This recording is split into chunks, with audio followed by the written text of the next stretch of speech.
Hello students, today we will start the first chapter of Flamingo, that is the last lesson, written by Alfonso Daudet, and he was a French novelist famous for short story, and the last lesson उस time पे लिखा गया है जब Franco और Persian war चल रहा था। उस टाइम पे फ्रांस डिफीट हो जाता है प्रशियन सोल्जर्स के द्वारा, और Prussian soldier was led by Bismarck at that time. उसी टाइम पे क्या होता है कि जहाँ जहाँ प्रशियन सोल्जर्स जाती है, they were treating the people in their own way. जिस जगह को भी वो लोग कनक्योर कर रहे थे उसको अपने रूल्स से बर्डन कर रहे थे। एंड द थीम इज सोवनिज्म, जिसका मतलब ये होता है कि हमारा जो है वो बेस्ट है और बाकी किसी की कोई वैल्यू नहीं है। तो उस चीज़ को यहाँ पे इस स्टोरी में अल्फांसो ने हाईलाइट किया है, और the main character of this story is French and M. Hamel, Mr. Hamel. French is a school going child, जो स्कूल जाने वाला लड़का है, और एक दिन उसका मन नहीं करता कि वो स्कूल जाए। The reason, M. Hamel ने एक दिन पहले ही एक होमवर्क दिया था to learn the rules of participles, लेकिन फ्रेंच को वो बिल्कुल भी याद नहीं था। कई बार हमारे साथ भी ऐसा हो जाता है कि हम लोग नहीं जाना चाहते हैं स्कूल और कुछ न कुछ बहाना करते हैं, सुबह लेट उठते हैं। तो फ्रेंच के साथ भी यही बात होती है। उस दिन फ्रेंच बड़ा लेट उठता है और स्कूल जाने के लिए भी बहुत लेट तैयार होता है, क्योंकि वो जानता था कि अगर हम स्कूल जाएंगे तो I will be scolded by M Hamel. M Hamel ने होमवर्क दिया था जो कि उसको याद नहीं था। उसको ऐसा लगता है कि जब स्कूल ओवर होने का टाइम होगा तो घर रिटर्न कर जाएंगे और सब कुछ सही रहेगा, किसी को कुछ पता भी नहीं चलेगा और काम भी हो जाएगा। मॉर्निंग का टाइम था and the birds were chirping in the woods, and जो सॉमिल के पीछे फील्ड था वहां पे प्रशियन सोल्जर्स ड्रिलिंग कर रहे थे, और these things were tempting French. Tempting का मतलब ही होता है अट्रैक्ट करना। तो ये सारी चीजें फ्रेंच को अट्रैक्ट करती हैं, जिसकी वजह से उसका मन करता है कि छोड़ो स्कूल क्या जाना, वहाँ पे तो जाना है और डांट ही सुनना है, तो उससे बढ़िया कि हम यहाँ पे टाइम अपना पूरे दिन का स्पेंड कर देते हैं इन सबको देखते हुए। ठीक है, तो जब क्वेश्चन आता है कि what were the things which tempted French, तो वहाँ पे ये पॉइंट हम आंसर में डाल सकते हैं कि birds chirping in the wood, Prussian soldiers were drilling, and it was a good morning, it was a charming morning. तो ये सारी चीज़ें उसको अट्रैक्ट करती हैं। स्टूडेंट्स यहाँ कंफ्यूज हो जाते हैं कई बार, वो मतलब समझ नहीं पाते हैं और वो ये लिख जाते हैं कि बिकॉज ऑफ होमवर्क, तो that was another reason, but the question is different. Question is what things tempted French, उसको क्या अट्रैक्ट करता है जिसकी वजह से वो स्कूल नहीं जाना चाहता। तो वहाँ पे chirping of birds in the would and drilling of Prussian soldiers, ये मेंशन करना है। वो सब इन सारी चीज़ों को देखने में बिजी था, but suddenly what came into his mind कि वो रेडी हो जाता है कि स्कूल चलते हैं। He just put all the things away from his mind and hurried to school. और जब वो स्कूल जा रहा था, स्कूल के रास्ते में था, तो then he notices at the town hall, जहाँ पे एक बुलेटिन बोर्ड लगी हुई थी और वहाँ पर भीड़ लगी हुई थी उस बुलेटिन बोर्ड के पास में। बुलेटिन बोर्ड मीन्स एक ऐसा जगह जहाँ पे नोटिसेस जाते थे, और फ्रेंच को पता था कि फॉर द लास्ट 2 years वहाँ पे कोई अच्छी खबर कभी भी पेस्ट नहीं की गई है। कभी तो वहाँ पे लॉस्ट बैटल्स की खबरें आती थी, तो कभी किसी कमांडिंग ऑफिसर की ऑर्डर्स वहाँ पे डाले जाते थे। सोचता तो है वो कि पता नहीं इस बार क्या है, लेकिन अपने आप को रोक नहीं पाता और वो जल्दी जल्दी जा रहा था। सोचता है वो कि पता नहीं इस बार क्या मैटर है, लेकिन रुकता नहीं है, जल्दी जल्दी चला जाता है, वहां से निकल जाता है। जैसे ही वो आगे बढ़ता है बहुत तेजी में, तभी पीछे एक ब्लैक स्मिथ थे, वॉचर, वो उसको टोकते हैं, don't go so fast bub, you will get to your school in plenty of time. French को लगता है कि वो मेरे मजाक उड़ा रहे हैं, मेरा मजाक बना रहे हैं, क्योंकि ऑलरेडी हम लेट हो चुके हैं and that's why he is telling so. तो वो उनकी बातों की तरफ ध्यान नहीं देता है और आगे बढ़ जाता है। जैसे ही वो स्कूल में पहुंचता है, एम हेमल का जो गार्डन स्कूल में बना रखा था उसको क्रॉस करता है। यूजुअली जब वो स्कूल जाया करता था तो वहां पे ग्रेट हसल एंड बसल हुआ करता था, बहुत शोर शराबा रहता था, लेसन्स रिपीटेड इन यूनिसन, एक साथ बच्चे रीड किया करते थे, रिसाइटेशन हुआ करता था, बहुत जोर जोर से बोला करते थे। इतना ज्यादा शोर शराबा होता था कि बच्चों को कान पे हाथ रखना पड़ जाता था उन बातों को अच्छे से समझने के लिए। टीचर्स रूल रैपलिंग किया करते थे, टेबल पे मारा करते थे बच्चों को शांत कराने के लिए, मीन्स कोमोशन था। लेकिन आज ऐसा कुछ भी नहीं था। The school was looking like Sunday morning. खिड़की में से जब ये फ्रेंच झांक करके देखता है तो देखता है कि क्लास में ऑलरेडी जितने स्टूडेंट्स थे, इसके क्लासमेट्स थे, वो बैठे हुए थे। इसकी इतनी ज्यादा हिम्मत नहीं होती है कि क्लास में जाकर के घुस जाए, क्योंकि M Hamel to and fro motion में वहां पर आयरन रूलर दबाए घूम रहे थे। Now you can understand, French खुद कहता है कि हम इतने ज्यादा डरे हुए थे कि मेरी इतनी हिम्मत नहीं हो रही थी कि हम पूछ लेते उनसे, लेकिन कुछ होता नहीं है। एम हैमल जैसे ही फ्रेंच को देखते हैं तो in a very kind tone he says, go to your place quickly little Franz, we were beginning without you. जाओ जल्दी अपने बेंच पे बैठ जाओ, हम तो तुम्हारे बिना ही शुरू करने वाले थे। इतनी बोलने की देरी थी कि फ्रेंच सीधे जाकर के जंप करता है, अपने बेंच पे बैठ जाता है। वो डर सब खत्म हो चुका था, लेकिन आज जो वो नोटिस करता है that was different thing. He was expecting little scold by M Hamel, लेकिन उसको डांटते नहीं है वो, बल्कि और प्यार से कहते हैं कि जाकर के बैठ जाओ। ही वॉज थिंकिंग, बट अभी वो इतना ज्यादा डेप्थ में नहीं जाता कि ऐसा क्यों हुआ। जैसे ही वो बेंच पे बैठता है, then he notices his teacher M Hamel was in his beautiful green coat. Frilled shirt पहन रखा था उन्होंने, ऑल एम्ब्रॉयडर्ड। ऐसे कपड़े वो एक्सेप्ट इंस्पेक्शन और प्राइस डेज के अलावा कभी नहीं पहना करते थे। इसके अलावा वो एक और चीज नोटिस करता है कि आज जो स्कूल का सीन था दैट वाज लुकिंग डिफरेंट, बिल्कुल अलग था। और जब वो देखता है कि बैक बेंचेस विच रिमेन्ड वैकेंट, एम्प्टी रहा करते थे, वो आज वहां पे विलेज के कुछ लोग बैठे हुए थे। They were prominent people of the village, जिसमें ओल्ड हॉजर थे जिन्होंने 3 कॉर्नर्ड हैट पहन रखा था, फॉर्मर मेयर थे, फॉर्मर पोस्टमास्टर थे, और इनके अलावा भी कुछ और गांव के लोग बैठे हुए थे। हर एक इंसान वहां पर क्लास में बिल्कुल सैड नजर आ रहा था। हॉजर अपने साथ एक ओल्ड प्राइमर लेकर के आए थे, उसको पढ़ने की कोशिश कर रहे थे, अपने पैरों पे खोल करके रख रखा था। जब फ्रेंच कहता है कि मैं इन सारी बातों को सोच ही रहा था, तभी एम हैमल एक बात कहते हैं इन अ वेरी जेंटल टोन। कहते हैं वो, my children, this is the last lesson I shall give you. The order has come from Berlin to teach only German in the schools of Alsace and Lorraine. The new master comes tomorrow. This is your last French lesson. I want you to be very attentive. M Hamel बताते हैं कि आज ये French lesson का आखिरी lesson है, and that's why Alfonso has written the title The Last Lesson. वो ये बात बताते हैं कि बर्लिन से ऑर्डर आया है, बिकॉज पर्शियन सोल्जर्स इन सबको अपने अंडर कंक्योर कर चुकी थी, और उन्होंने ये ऑर्डर अनाउंस किया था कि अब फ्रेंच एल्सेस और लोराइन में नहीं पढ़ाया जाएगा। जर्मन न्यू लैंग्वेज उनके लिए होगी, जर्मन लैंग्वेज अब उनको पढ़ाया जाएगा, और इसके लिए एक नए टीचर कल को आएंगे। It was thunder clap for French, क्योंकि उसे यकीन नहीं होता जो एम हैमल ने अभी तुरंत बताया था। Now he feels that, oh, this was the reason, this was the news which was put on the bulletin board, और तभी वहां पे भीड़ लगी हुई थी। Now he starts thinking, my last French lesson, अरे हमने तो अभी सीखा भी नहीं है, मुझे तो अभी लिखना भी नहीं आता अपना ही लैंग्वेज, ऐसा कैसे हो सकता है? हमने तो अपना बहुत टाइम बेकार कर दिया।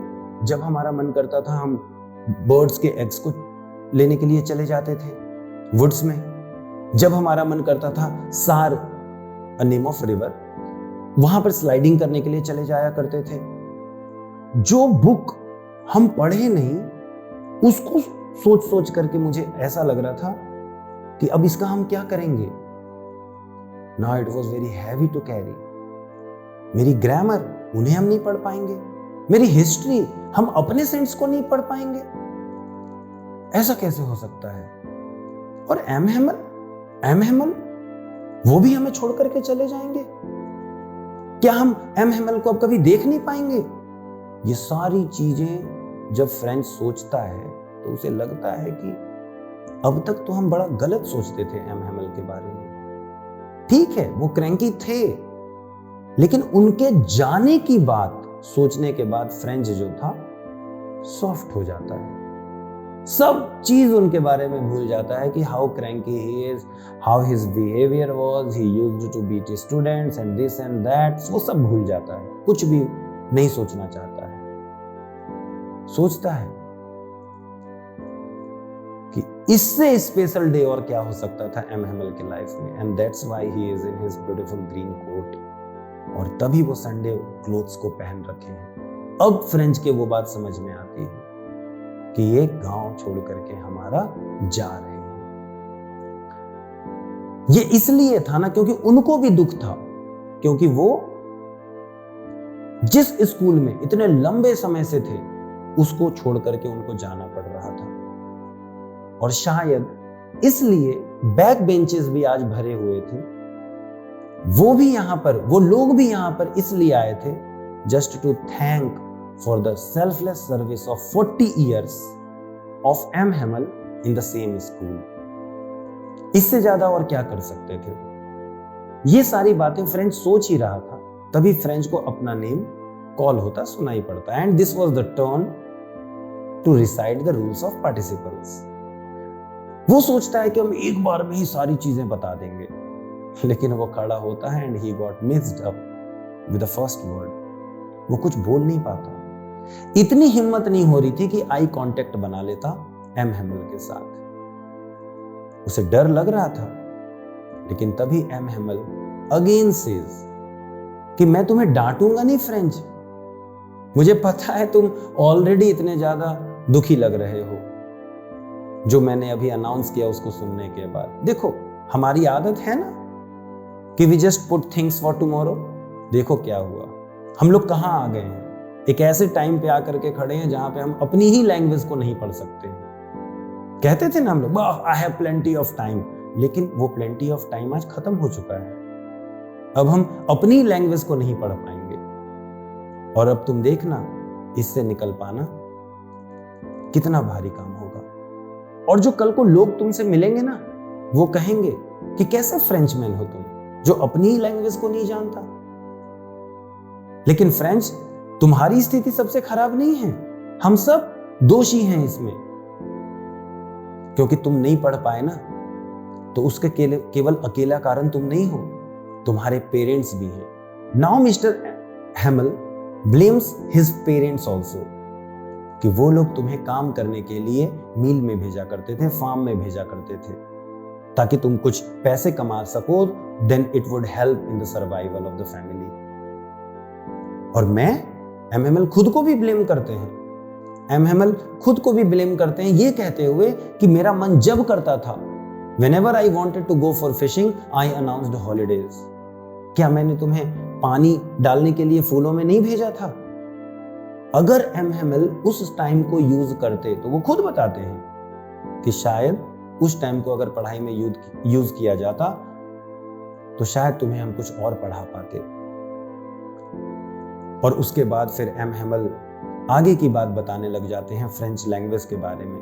वो ये बताते हैं कि it's the clearest and most logical language. और यही कारण है कि हमें अपने लैंग्वेज को कभी भूलना नहीं चाहिए, हमें अपने लैंग्वेज को गार्ड करना चाहिए, क्योंकि this is the key to the prison. वो ये बात भी कहते हैं। उसके बाद फिर वो ग्रामर का बुक ओपन करते हैं और अपना लेसन पढ़ाना स्टार्ट करते हैं। नाउ फ्रेंच फील्स कि आज पता नहीं क्या बात थी कि whatever was taught in the class, सब कुछ मेरे समझ में आता है, everything। वो दो चीजें नोटिस करता है कि शायद एम हेमल ने कभी इतने अच्छे तरीके से नहीं पढ़ाया था, और शायद मैंने भी इतने ढंग से कभी कॉन्सेंट्रेट नहीं किया था। And that was the reason कि आज फ्रेंच को सब कुछ समझ में आता है। जब उनका ग्रामर का लेसन कंप्लीट हो जाता है तो उसके बाद राइटिंग का लेसन स्टार्ट होता है। उस दिन एम हेमल सारे बच्चों के लिए न्यू कॉपीज लेकर के आए थे, जिसमें राउंड हैंड से फ्रांसेल्सस लिखा हुआ था। ऐसा लग रहा था मानो कि फ्लैग्स फ्लोट कर रहे हैं चारों तरफ स्कूल रूम में। किसी के भी बोलने की आवाज नहीं आ रही थी सिवाय scratching of pens on the copies. इसके अलावे कोई कुछ नहीं बोल रहा था। कुछ बिटल भी उड़ते हुए चले आए थे वहां पर, लेकिन उनको भी कोई नोटिस नहीं करता है। शायद वो भी फ्रेंच थे इसके कारण। तभी फ्रेंच को फील होता है कि कुछ पीजन्स गोइंग कर रहे थे वहां पर, और अचानक से उसके दिमाग में ये बात आती है कि will they make them sing in German to.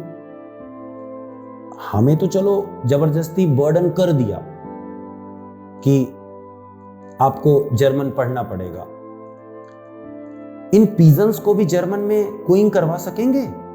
Writing की क्लास चल रही थी और उसी के बीच में जब फ्रेंच अपनी नजरें उठा करके एम हेमल की तरफ देखता है तो वो ये देखता है कि एम हेमल मोशनलेस अपने चेयर पे बैठे हुए थे एंड वाज गेजिंग एवरीथिंग।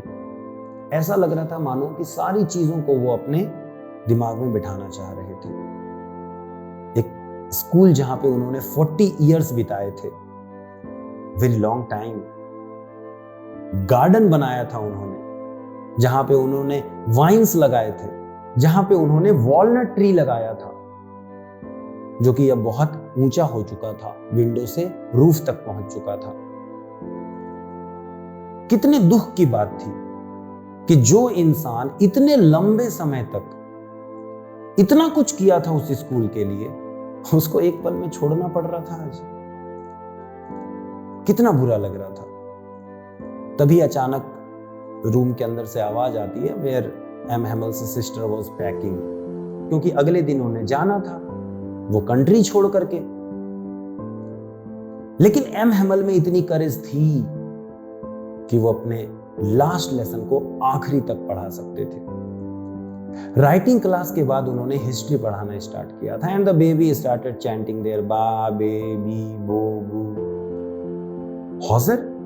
हॉजर भी पढ़ने की कोशिश कर रहे थे, लेकिन he was unable to read and was crying. Emotion की वजह से उनके वॉइस भी ट्रेम्बल कर रहे थे। He was unable to pronounce it clearly. बड़ा अजीब लगता है फ्रेंच को ये सारा सीन देख करके। एक ऐसी स्थिति जहां पे वो कुछ कह भी नहीं सकता था, कर भी नहीं सकता था। और तभी चर्च क्लॉक स्ट्रक करता है 12 टाइम्स एंड देन एंजेलस केम। वो क्रिसमस कैरल्स गाते हुए आते हैं और उसी टाइम पे क्या होता है कि प्रशियन सोल्जर्स 100 मील के फील्ड से ड्रिल करते हुए वापस आते हैं, जिनकी आवाज साफ ये लोग सुनते हैं। एम हेमल अपने चेयर पर से खड़े होते हैं, was looking pale, कोई खुशी नहीं थी चेहरे पे। कहते हैं माई फ्रेंड्स, लेकिन he could not speak, he could not go on with his words, something choked his throat. Then he took a piece of chalk and wrote Vive la France on the board. Means live long France, France जिंदाबाद।